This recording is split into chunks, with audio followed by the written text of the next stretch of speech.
Right now, over 2.2 million Australians own at least one investment property. But there is a massive gap that most people never talk about. The difference between the landlord collecting a few $100s a week on a single unit and the investor sitting on a $10 million portfolio. It isn't just about the money. It is about a completely different life, different problems, and different levels of freedom.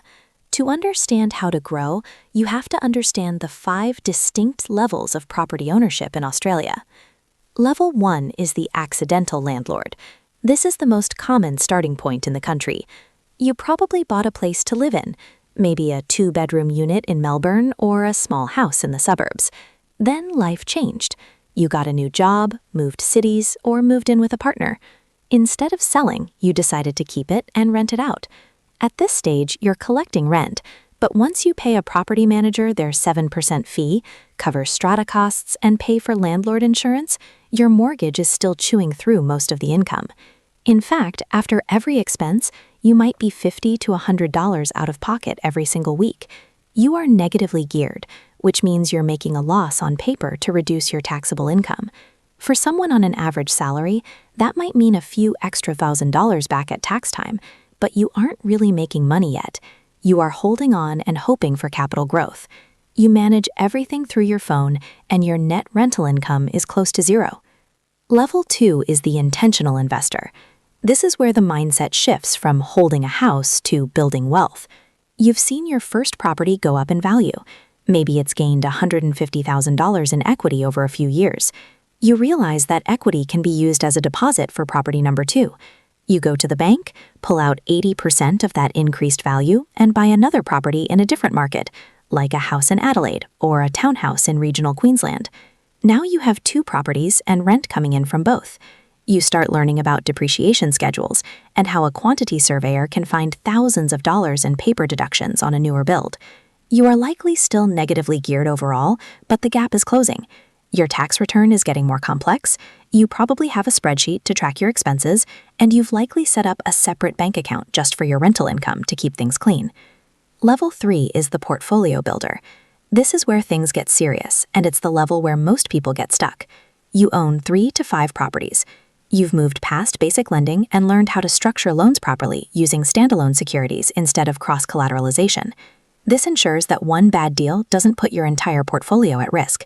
At this level, you start thinking about cash flow differently.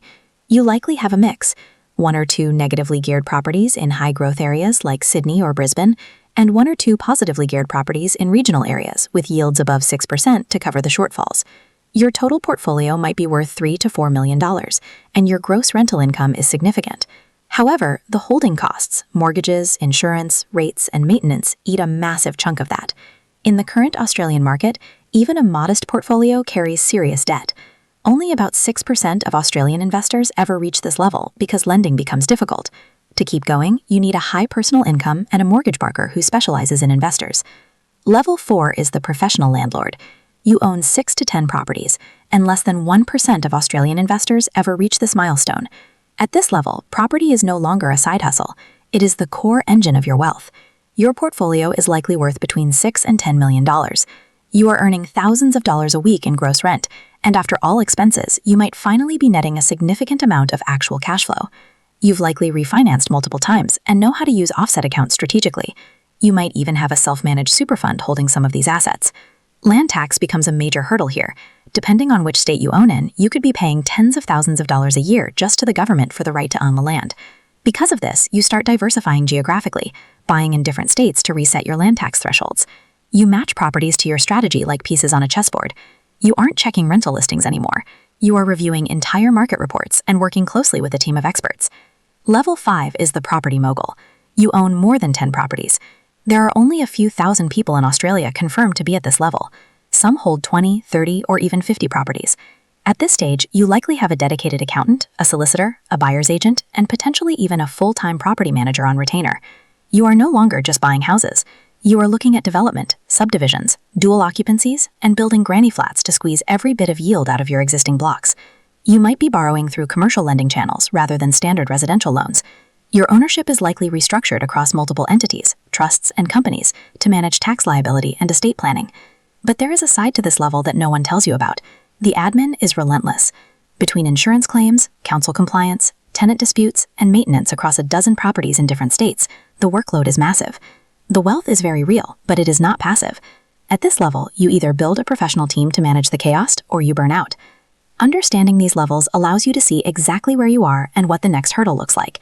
Whether you are an accidental landlord just trying to cover your mortgage, or an aspiring mogul looking to build a legacy, the strategy changes at every step. Success in the Australian property market isn't just about owning land. It's about mastering the tax, the lending, and the management that comes with each new level of ownership.